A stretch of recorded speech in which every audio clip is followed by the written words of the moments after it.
The people in the MC world were unaware of what was happening in Liyue. Even if they knew, Ningguang and the others would probably just pat the heads of the wolves guarding the gates and tell them not to eat just any filth they came across.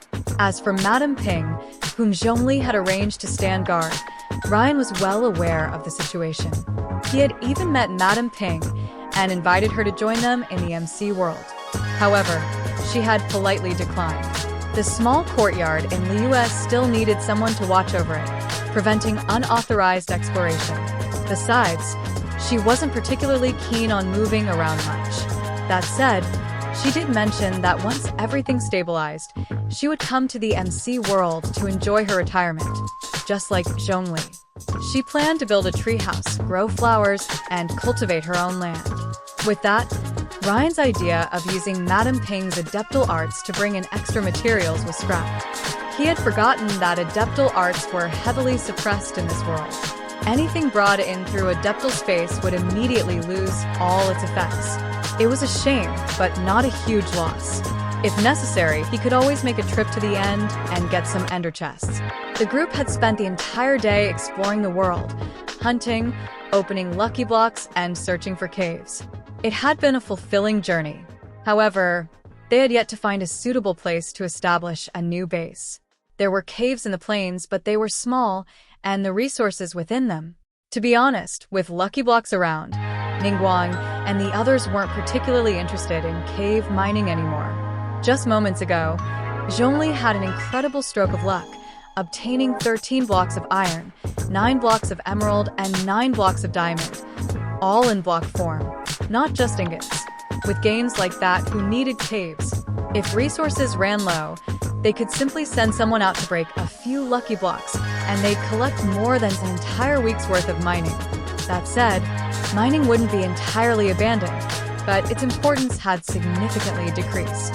Lapis lazuli could resonate with elemental energy, and diamonds, renowned for their hardness, were perfect for crafting weapons. As for monster drops, they were even more fascinating. These materials needed to be systematically gathered in the future. A small team stationed at the caves would be enough, while the rest would focus on large-scale construction. Monster farms, iron farms, and slime farms, all essential for Liyue, had to be built. However, the existing settlement wouldn't be enough. They needed to build a city right here on the plains.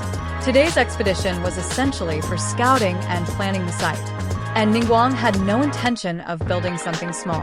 Teyvat had no anti-monopoly laws. Or rather, for someone like Ningguang and for Liyue, such laws were non-existent. Since that was the case, she planned to establish a city that would dominate resource trade. Liyue would monopolize Teyvat's entire mining industry, control the supply of wool, dyes, and wood, and corner the market for high-end clothing and furniture. Premium food ingredients?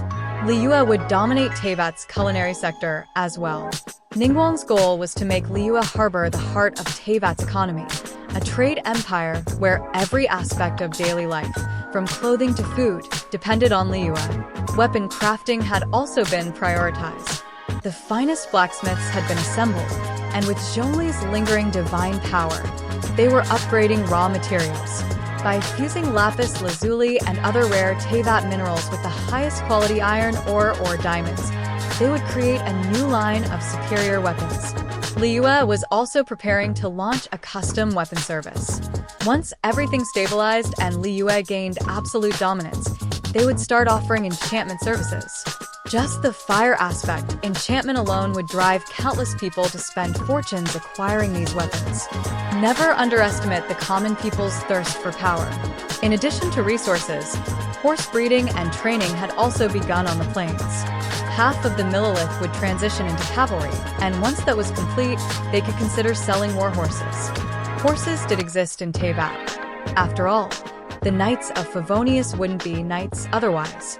However, Teyvat's horses lacked the MC world's traits. When faced with powerful monsters, they were prone to fear, which disrupted battle strategies. This was why cavalry was rarely deployed in monster hunting missions. In Teyvat, horses were primarily used for travel, nothing more. But MC horses were different. They were fast, easy to control, and most importantly, fearless against monsters. These were true battle companions. Beyond all of this, alchemy potions were perhaps the most crucial. There was no need to explain how powerful alchemy potions were. Without Ryen's guidance, without crafting tables or brewing stands, the people of Teyvat wouldn't be able to produce these potions even if given 100 years. Yet their power was undeniable, and they were consumables, ensuring a continuous market demand. This would be Liyue's pillar industry in the future.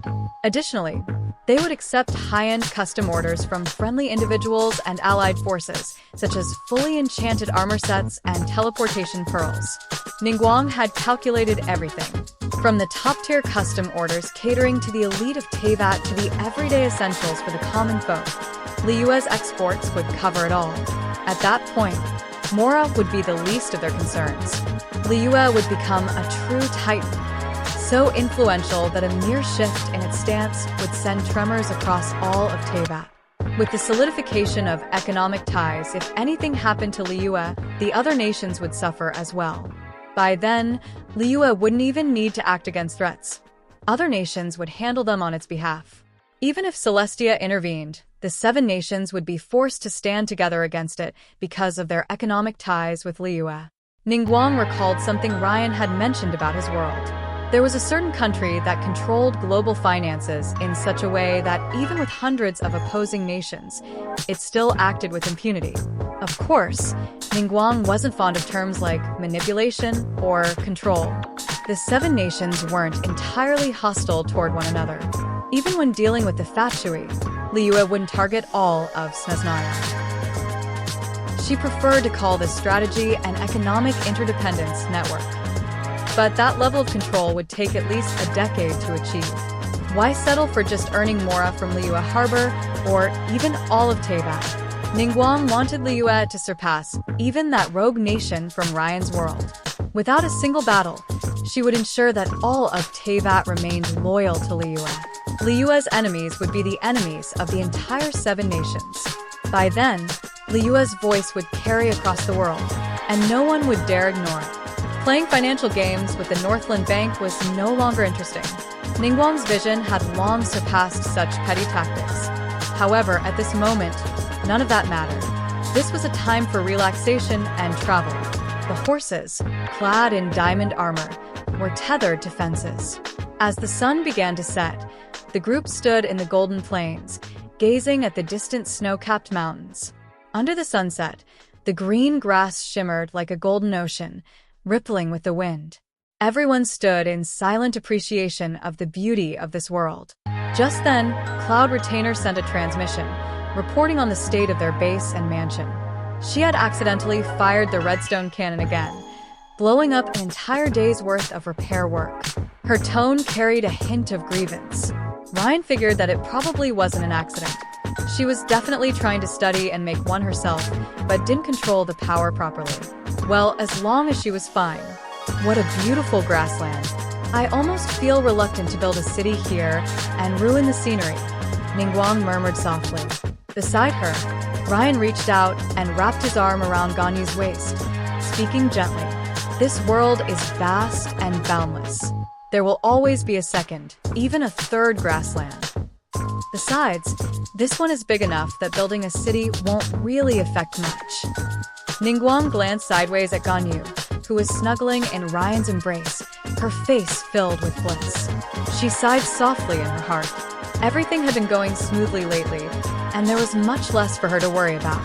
Coupled with the fact that she and Ryen had been chatting every day about his original world's fascinating stories, her initial admiration had now. She really wished she could be the one in Ganyu's place. For over 20 years, she had been strong and independent, but even she had a soft spot in her heart. If she could curl up in that embrace, quietly listening to Ryen's heartbeat, hearing him tell her stories, feeling the warmth of being cared for by her own man, that would be unimaginably wonderful. But unfortunately, she was one step too late. Ganyu and Ryen had already gone all the way. At least for now, there was nothing Ningguang could do. Teyvat has its charms, and this world has its own, Zhongli said softly, his expression filled with a rare sense of ease. The entire day had been spent galloping across the plains with everyone. Even though the view was nothing but endless plains, it never felt boring. This was the kind of life he had always longed for. If only there were more old friends here, it would be even better. When traveling, there's no need to be overly pragmatic. Simply experiencing the true essence of the world's gifts is the greatest reward. I think a certain old friend would definitely love a place as free and unfettered as this. He was talking about Venti. Although Zhongli was still somewhat annoyed that Venti had tampered with his contract, he wasn't completely heartless. He actually wished Venti was here. With that carefree troublemaker around, things would certainly be more entertaining. Besides, Zhongli held some lingering grievances. If Venti had just let him uphold his dignity as the god of contracts, Zhongli wouldn't have restricted his movements afterward. "All right, let's start building," Ryen said, withdrawing his gaze from the distant horizon. "We're spending the night here. I assume no one's planning to head back." Everyone naturally nodded. Even though monsters would spawn at night, camping in the vast plains was an adventure in itself. First, set up a perimeter fence, place torches to prevent monsters from spawning, then just build a few simple shelters to rest in. Hearing this, Hu Tao grinned and spread her hands. "Oh please, we've been here for a while now. We don't need your reminders." Ryen raised an eyebrow. "Oh, no reminders? Then why do I recall a certain hall master planning for Wangxing funeral parlor branches, only for zombies to spawn in all of them? And in the end, you ran to me, all pitiful, complaining about it?" Hu Tao's expression stiffened. Then, with some irritation, she snapped. "That was ages ago. Ryen, why are you still bringing it up? I'd remember it clearly even after 100 years." Hu Tao huffed, rolled her eyes at Ryen, and then turned to start helping with the fence construction. Ryen chuckled and shook his head. "Make the fenced area a bit larger. We're having the bonfire party tonight." "Got it." Hu Tao's voice rang out from afar as she dove into the work. The first day of their spring outing was about to conclude perfectly.